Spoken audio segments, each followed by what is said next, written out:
I mocked my fiancé's dead mother. He canceled the wedding and vanished. Chapter 1. The toast that changed everything. The rehearsal dinner was perfect, on the surface. 60 of our closest friends and family, a lavish venue, champagne glasses clinking under warm lights. My dress was stunning.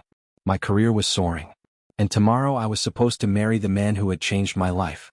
But somewhere beneath the surface, cracks had already begun to show. I was raised to value power, prestige, and polish.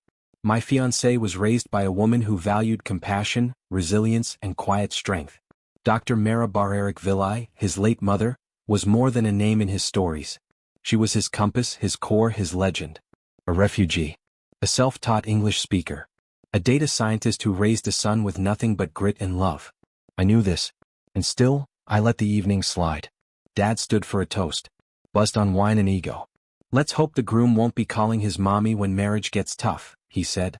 Though I guess that'd take a Ouija board. There were a few nervous laughs. My mom joined in, champagne in hand, saying, "At least he's loyal." Still crying over someone gone 5 years? That's dedication. And I laughed. Not politely. Not out of awkwardness. A full laugh. And then I added the nail in the coffin. Maybe that's why his startup hasn't taken off yet. Still living in the past instead of building the future. The silence that followed could have shattered glass. He didn't yell. Didn't curse. He simply stood, eyes unreadable.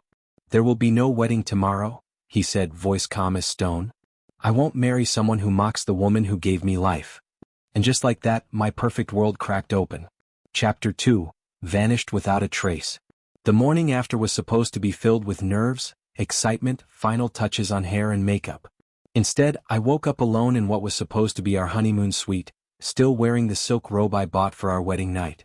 The silence was louder than any crowd. I had called him 137 times. Texted. Emailed.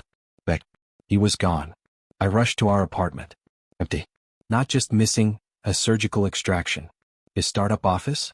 Vacated. His LinkedIn? Deleted. It was like he'd never existed in my world at all. My parents said I dodged a bullet. That he was too emotional. That real men don't walk away from a wedding over a joke. But I couldn't stop hearing the way he said it. "You've raised a daughter who confuses cruelty with strength." That hit deeper than I admitted. I'd grown up believing softness was weakness, grief a liability. But he saw his mother's legacy as sacred. And I had reduced her to a punchline. I tried to go back to normal, pretending the world hadn't tilted on its axis. Until I got called into a partner meeting. One of our firm's biggest clients pulled out of a $10 million strategy. My ex had terminated every contract, without flinching. And when they asked why, he told them. Word for word.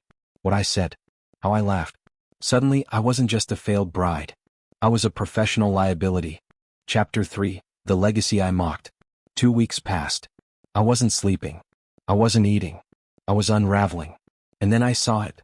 His new company registered in Austin. Mirror Health AI. Mare. Her name. His mother's name. That one detail shattered me more than anything else.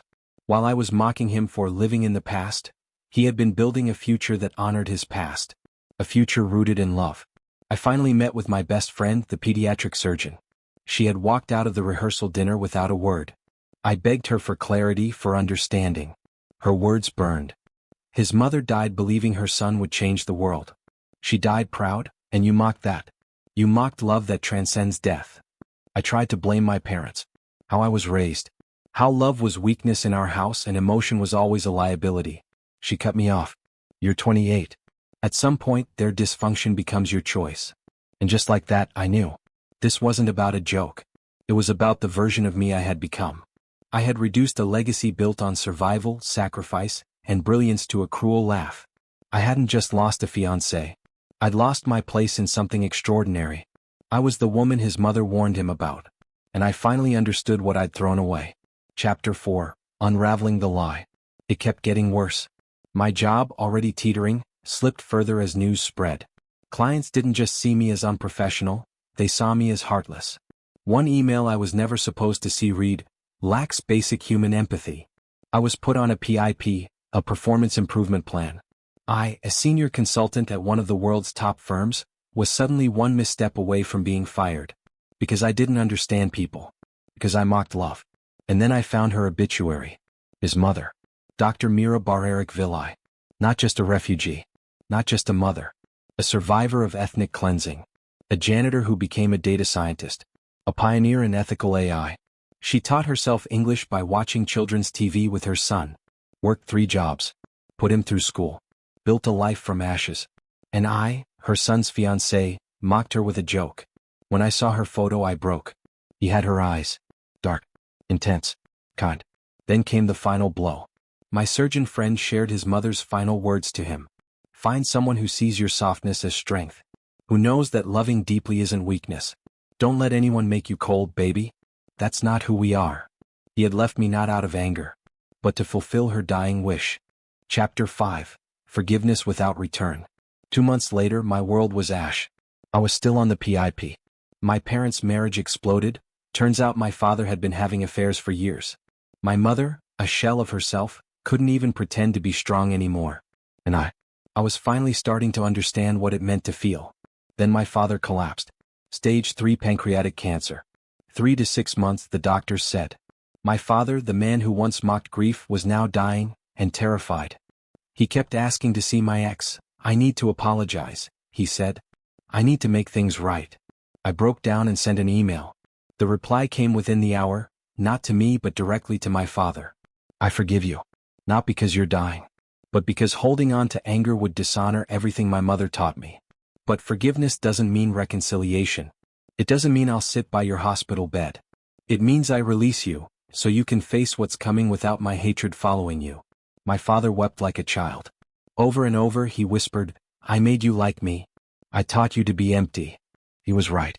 And he was dying knowing it. Meanwhile, my ex was thriving. His new company was saving lives and he was engaged to a woman who understood.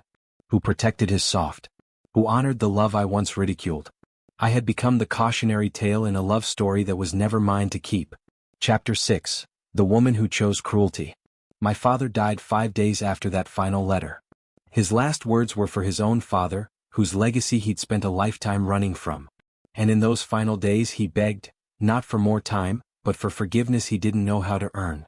But before the end, something remarkable happened. My ex came to the hospice. He didn't come alone. His fiancée, warm, steady, compassionate, walked beside him hand in hand. The moment they entered, the air shifted. My father cried the instant he saw them. Sobbed like a man who had finally seen his reflection after a lifetime of denial. He told my ex about his father, the mechanic who died when he was 15. About his shame. About how he raised me to be hard, to be polished, to be empty. My ex just listened. Quietly. Softly. And when they left, his fiancée looked me in the eye and said something I will never forget. He told me everything. I will protect his soft. I will guard his heart. I will love him the way his mother would have wanted, the way you couldn't. It wasn't cruel. It was a vow. A truth I'd run from for far too long. He married her 6 months later. At his mother's grave. They exchanged vows over the woman I mocked. His company? Worth $500 million. Their latest program, free diagnostic AI for aging immigrants, is called Heritage Hearts. Built on love. Funded by pain. Powered by legacy. And me? I'm 30 now. Living in a small apartment. Working at a nonprofit. Trying to learn how to feel after a lifetime of performing strength. I saw him recently, at a healthcare conference. He was the keynote speaker. He spoke about love as fuel for innovation. About grief as the engine of empathy. His wife was in the front row. Proud. Safe. Radiant. As I walked past, she said, "He forgave you a long time ago. Not for you. For him. I hope one day you forgive yourself too. Maybe I will. Maybe I won't. But I'm trying. Because I was the woman who mocked a good man's sacred grief, and lost everything. And maybe that's the story.